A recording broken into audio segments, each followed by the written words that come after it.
Radhe Radhe everyone, welcome on my channel crucial chemistry. तो reaction intermediates हम लोग पढ़ रहे हैं और उसमें सब्स्टिट्यूशन रिएक्शन स्टार्ट कर चुके हैं। SN1 SN2 हमने देख लिया। आज हम पढ़ेंगे SNI रिएक्शन। ठीक है, SNI का मतलब क्या है पहले तो आप ये समझिए। जो I लिखा है ये I जो है ये इंटरनल के लिए लिखा गया है। अब इंटरनल क्या, इसको समझते हैं।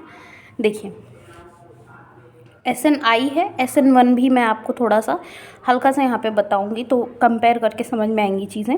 देखिए यहाँ पे क्या है कि हमारा ROH है। सपोज़ हमने ये रिएक्टेंट ले लिया, उसके बाद जैसे SN1 रिएक्शन में अगर हम RX लेते तो यहाँ पे कार्बोकैटायन बनता, सेम ऐसे ही यहाँ पे भी कार्बोकैटायन बनेगा, बट यहाँ पे हम OH लेंगे। ठीक है,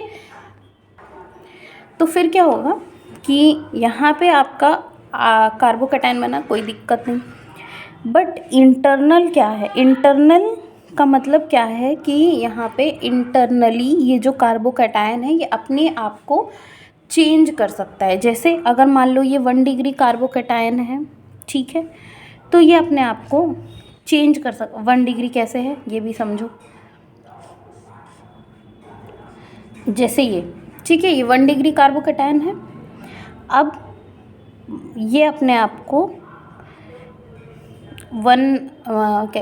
आप GOC में पढ़े होंगे 1,2 शिफ्ट हाइड्राइड शिफ्ट करके, तो यहाँ पे उसी 1,2 हाइड्राइड शिफ्टिंग के थ्रू ये अपने आप को चेंज करता है। किसमें? सेकेंडरी। यहाँ पे 1 डिग्री कार्बन था, यहाँ पे मतलब प्राइमरी से सेकेंडरी में चेंज किया। Secondary is more stable. तो अब यहाँ से प्रोडक्ट बनेगा, जो न्यूक्लियोफाइल रहेगा वो मतलब यहाँ से अब प्रोडक्ट बनाएगा। इसमें क्या होता था, यहाँ पे कार्बोकैटायन है, ये जो प्रोसेस है ये रीअरेंजमेंट बोलते हैं हम इसको, GOC में पढ़े हुए हैं। तो यहाँ पे भी रीअरेंजमेंट की पॉसिबिलिटी होती है, बट यहाँ पे जो प्रोडक्ट हमें मिलता है वो हमें मिलता है प्रोडक्ट रेसिमिक मिक्सचर हमें मिलता है। और यहाँ पे हमें जो प्रोडक्ट मिलता है वो मिलता है रिटेंशन। 100% हमें मिलता है रिटेंशन प्रोडक्ट।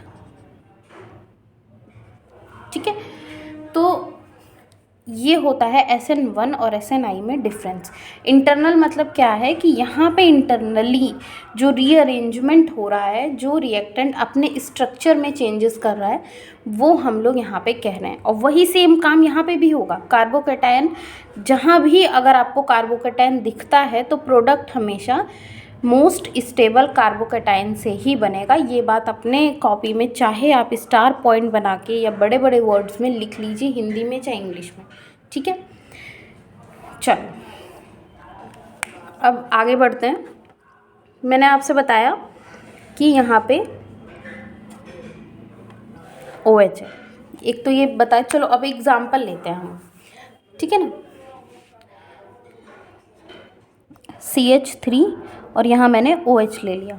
ठीक, यहाँ पे क्या होता है, जो हम क्या ले रहे हैं, जो यहाँ पे हमारा रिएक्शन को प्रोसीड कराने के लिए यहाँ पे रिएजेंट यूज़ कर रहे हैं वो है SOCl2।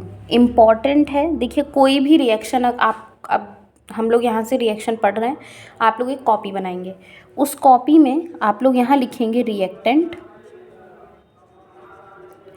यहाँ पे लिखेंगे रिएजेंट और यहाँ पे आप लिखेंगे प्रोडक्ट। 3 टेबल आप बनाएंगे। ठीक है, जितनी भी आपको नेमिंग रिएक्शन मिलेंगी, जैसे ये SNI है, हालांकि अभी नेमिंग रिएक्शन एज सच नहीं है, यहाँ पे और भी रिएक्टेंट यूज़ हो सकते हैं, बट फिर भी आप लोग यहाँ पे इसको मेंशन करिए क्योंकि आपको याद रखना है। तो यहाँ पे आप अपना रिएक्टेंट लिखेंगे, रिएजेंट यहाँ पे ये यूज़ हो रहा है, उसके बाद यहाँ पे जो प्रोडक्ट बनेगा आप उसको भी लिखेंगे। ठीक है, तो प्रोडक्ट यहाँ पे बनेगा CH3Cl। ठीक है, ऐसे ही ये तो एक टाइप की रिएक्शन हो गई आपकी ऐसे आगे भी हम मतलब एक कॉपी अलग बना लीजिए। जैसे जैसे हम चैप्टर को आगे बढ़ाएंगे हमें बहुत सारी नेमिंग रिएक्शन इस चैप्टर में देखने को मिलेंगी, सारी ही इम्पॉर्टेंट है। तो आप एक कॉपी बनाइएगा। जैसे इसमें तो एक ही रिएजेंट है, ऐसे और भी रिएक्शंस आएंगी जिसमें बहुत सारे रिएजेंट यूज़ होंगे। तो आप रिएक्टेंट लिखेंगे और यहीं पे उसका नाम भी लिख लेंगे, ठीक है। जैसे ये SNI है तो यहाँ पे SNI आप मेंशन करेंगे और उसके 1-2 एग्जांपल्स और इस तरीके से पूरा प्रोसीजर आप मेंशन करेंगे। ये कॉपी आपके लिए बननी बहुत बहुत ज़रूरी है, ठीक है। तो ये आपका प्रोडक्ट है। अब ये बनेगा कैसे, मैकेनिज़्म मैंने आपको इस चैप्टर के शुरू में ही बताया है कि हम इसमें समझने वाले हैं कि मैकेनिज़्म किस तरीके से होता है रिएक्शन में, है ना। चलो, CH3 है, ये है OH और हमने क्या लिया हुआ है साथ में, रिएजेंट। अब इसका स्ट्रक्चर पहले तो पता होना चाहिए, ठीक है। ये क्या है, एक पोलर की नॉन पोलर, सोचो, सोच के बताइए कि ये कैसा सॉल्वेंट है या नहीं है, ठीक है, कमेंट सेक्शन में। अच्छा, एक चीज़ आप यहाँ ध्यान रखिएगा कि S और S है, ये S के पास क्या होता है, एक एम्प्टी ऑर्बिटल, एम्प्टी ऑर्बिटल। अब वो ऑर्बिटल p ऑर्बिटल होता है कि d ऑर्बिटल होता है, ये हमें कैसे पता चलेगा। देखिए, मैंने आपसे बताया था एक पीरियोडिक टेबल का प्रिंट निकलवा लीजिए। अभी मेरे पास ये ब्लैक एंड वाइट है, कलर्ड में निकलवा लूँगी, 1-2 दिन में ही निकलवाती हूँ मैं, क्योंकि कलरफुल जब रहता है तो और थोड़ा HD तो उसमें चीज़ें लिखी हुई क्लियर दिखाई देती है ना, तो पढ़ने में ईजी रहता है। और वीडियो वगैरह बनाने में ये थोड़ा अजीब सा लग रहा है कलर, तो आई लाइक कलर्स। तो एक बार मैं निकलवाऊँगी फिर आपको उसको दिखाती हूँ। यहाँ पे हमारा सल्फ़र ये है, ठीक है। अब ये क्या है भैया, p ऑर्बिटल, p ही तो है कि नहीं। तो p ब्लॉक वाले ये एलिमेंट हैं, देखो, S block, P block, D block, F block, समझ रहे हो ना। ये S है, ये वाले D हैं, ये P हैं और ये नीचे F हैं, ये, ठीक है। तो हमारे पास सल्फ़र का एटॉमिक नंबर, अच्छा ये, और मैं क्या बताना चाह रही थी, मैंने ये टेबल इसलिए दिखाई कि ये ऑर्बिटल है कौन सा। तो सल्फ़र का एटॉमिक नंबर 16 है। कॉन्फ़िगरेशन करते हैं 1s2, 2s2, 2p6, 3s2, 3p। अब यहाँ पे 6 4 10 2 12 बचा 4, 3p4, ये 3s2, 1 2 3। अब यहाँ पे मैं आपसे क्या कहना चाह रही हूँ कि ये देखिए, यहाँ पे जो सल्फ़र है कुल मिला के ये इस तरीके से है, ठीक है ना। 3p है तो यहाँ पे 3d भी होंगे, एक सेकेंड, इस तरीके से 1 2 3 4 5। ये इलेक्ट्रॉन यहाँ से एक्साइटेड करा के यहाँ चला आता है, उसके ये जगह सिंगल हो जाती है, मतलब सिंगल वाले के साथ। अब यहाँ पे बॉन्ड बन, ये तो मान लो इनऑर्गेनिक का पार्ट हो गया, केमिकल बॉन्डिंग वगैरह में हम पढ़ेंगे। बस मैं क्या बता रही हूँ आपको कि ये जो ऑर्बिटल है, देखो ये सिग्मा बॉन्ड है, ये सिग्मा एंटी बॉन्डिंग है, समझ रहे हो। या फिर अच्छा, ये इलेक्ट्रॉन या तो इसमें जाए, ठीक है, या इसके पास एम्प्टी d ऑर्बिटल भी तो है भैया सल्फ़र के पास। अभी हमने देखा ना जो 3d वाला बना था 5, उसमें एक ही तो भरा था, ये 4 खाली थे। तो यहाँ पे भी इलेक्ट्रॉन जा सकता है, कोई दिक्कत नहीं है। तो चलिए हम स्टार्ट करते हैं।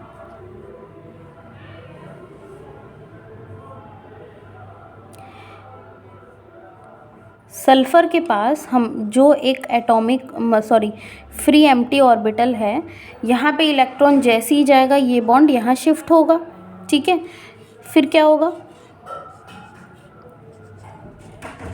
क्लोरीन, ये भी क्लोरीन, ऑक्सीजन पे आया माइनस और यहाँ पे ऑक्सीजन, हाइड्रोजन और यहाँ CH3। इतना समझ में आ रहा है। इसने अपना लोन पेयर डोनेट किया तो ऑक्सीजन पे पॉजिटिव आया है। अब ये माइनस चार्ज वापस से इधर आएगा तो क्लोरीन निकल जाएगा यहाँ से, ठीक। प्लस ये इलेक्ट्रोनेगेटिव एटम पे बहुत देर प्लस चार्ज नहीं रह सकता, तो ये अपना इलेक्ट्रॉन हाइड्रोजन से ले लेगा, यहाँ से निकलेगा हाइड्रोजन। तो ये Cl माइनस और H प्लस मिलके क्या बना लेंगे भाई, HCl। तो यहाँ से कुल मिला के HCl निकल जाएगा और यहाँ क्या बच रहा है, और O और ये CH3। ठीक है, इतना समझ में आया कि नहीं। अब यहाँ पे आप एक चीज़ और देखिए कि ये क्या बन गया, ये जो ग्रुप है ये बहुत ही अच्छा गुड लीविंग ग्रुप है। ठीक है, ये वाला जो था OH माइनस, ये बैड लीविंग ग्रुप है, मतलब OH माइनस अच्छा लीविंग ग्रुप नहीं होता, तो नहीं निकलता। तो ये जो कहानी हमने यहाँ पे करी है, फर्स्ट स्टेप की बात हो रही है, ये फर्स्ट स्टेप में ये जो स्टोरी हमने बनाई यहाँ पे कि इसको लोन पेयर को यहाँ अटैक करवाया, फिर ऐसे ऐसे ऐसे करके, कुल मिला के हमने क्यों करा, ताकि हमें एक गुड लीविंग ग्रुप आराम से मिल जाए। ठीक है, अब ये एक गुड लीविंग ग्रुप है, तो ये लीविंग ग्रुप यहाँ से हमारा नेक्स्ट स्टेप में अब चलते हैं, वो रिमूव होगा और बनेगा हमारे पास क्या, कार्बोकैटायन।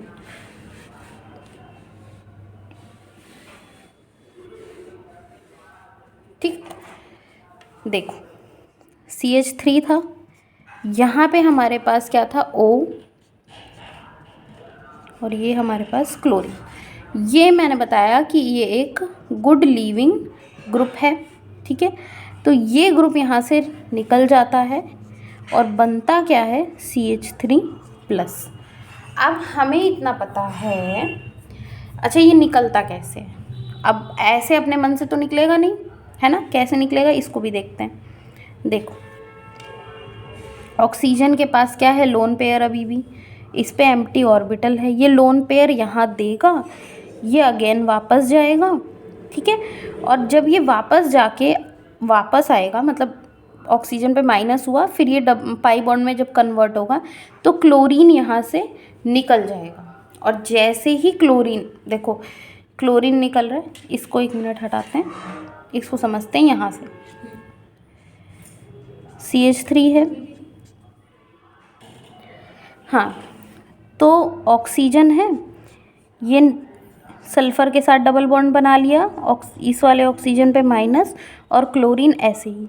अब क्या हो रहा है, ये बॉन्ड यहाँ शिफ्ट हो रहा है, क्लोरीन निकल रहा है, बट इस ऑक्सीजन पे लोन पेयर दिया था तो पॉजिटिव चार्ज था ही था, और क्योंकि इलेक्ट्रोनेगेटिव एटम पे पॉजिटिव चार्ज बहुत देर तक स्टेबल नहीं हो सकता, इसलिए ये अपने दोनों ही इलेक्ट्रॉन यहाँ से लेता है और निकल जाता है। तो अब यहाँ से क्या क्या निकल रहा है, देखिए, एक तो ये इससे इलेक्ट्रॉन दोनों जा रहा है, तो CH3 पे क्या आ रहा है, पॉजिटिव चार्ज, कार्बोकैटायन का फॉर्मेशन।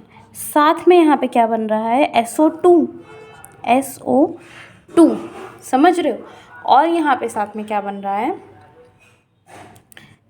Chlorine minus ion. अब ये क्लोरीन माइनस आयन, ये आपका सेकंड स्टेप था। ठीक है, ये 3 चीज़ बनी। अब थर्ड स्टेप में चलते हैं। थर्ड स्टेप में क्या होता है, अच्छा ऑर्गेनिक को आप लोग स्टेप वाइज ही सॉल्व किया करिए, जो भी मैकेनिज़्म आप करें सॉल्व, उसको हमेशा स्टेप वाइज सॉल्व करिए, स्टार्टिंग में भी, और जब आप लोग को रिएक्शन आ जाएगी अच्छी तरह तो भी। इससे क्या होगा, आपकी प्रैक्टिस बनी रहती है, रिएक्शन कभी गलत नहीं होती है। ये हमारा कार्बोकैटायन है, और हमारा जो Cl माइनस था वो अब यहाँ पे एज अ न्यूक्लियोफाइल वर्क करता है, और यहाँ पे कार्बोकैटायन है, बट यहाँ पे कार्बोकैटायन न्यूक्लियोफाइल जब कार्बोकैटायन से अटैक करता है तो यहाँ पे हमारा रिटेंशन ही बनता है। अब इसका भी रीज़न आप लोग देखिए, थर्ड स्टेप में बन रहा है, बट इसको थर्ड ना लिख करके आप इसको सेकंड भी लिखेंगे तो भी कोई दिक्कत नहीं होगी। जहाँ पे बन रहा था एक एरो बढ़ा के ये वाली प्रोसेस आप दिखा दीजिए। क्यों मैं बोल रही हूँ, क्योंकि रिटेंशन इसलिए क्योंकि ये इतना फास्ट होता है ना, क्योंकि देखो एक टेस्ट ट्यूब रहती है कि नहीं। अब उसी टेस्ट ट्यूब में आपका SO2 भी पड़ा है लास्ट में, SO2 बना, Cl माइनस बना और CH3 प्लस बना। ठीक है, ये 3 चीज़ बनी थी हमारी सेकंड स्टेप में। SO2 निकल गया, अब आपके आयंस पड़े प्लस माइनस। ये इतने फास्ट कंबाइन होते हैं ना कि पता ही नहीं चलता। तो इस वजह से रिटेंशन की कैसे बनता है, इस यहाँ पे आपके 3 H हैं। हालांकि जो C प्लस होता है वो प्लेनर मॉलिक्यूल होता है इस तरीके से, और इस पे प्लस, ये हमेशा ऊपर से आता है, इसलिए क्योंकि इतनी फास्ट होता है कि उसको पीछे से अटैक करने का मौका ही नहीं मिलता, तो वो फ्रंट से अटैक करता है हमेशा, और इसलिए बनता है हमेशा यहाँ पे रिटेंशन। तो ये था आपका SNI मैकेनिज़्म, जो कि आपके एग्ज़ाम के भी पॉइंट ऑफ व्यू से काफ़ी इम्पोर्टेंट है। अब हम मिलेंगे नेक्स्ट वीडियो में और वहाँ पढ़ेंगे मिट्स अनओबू रिएक्शन। ठीक है।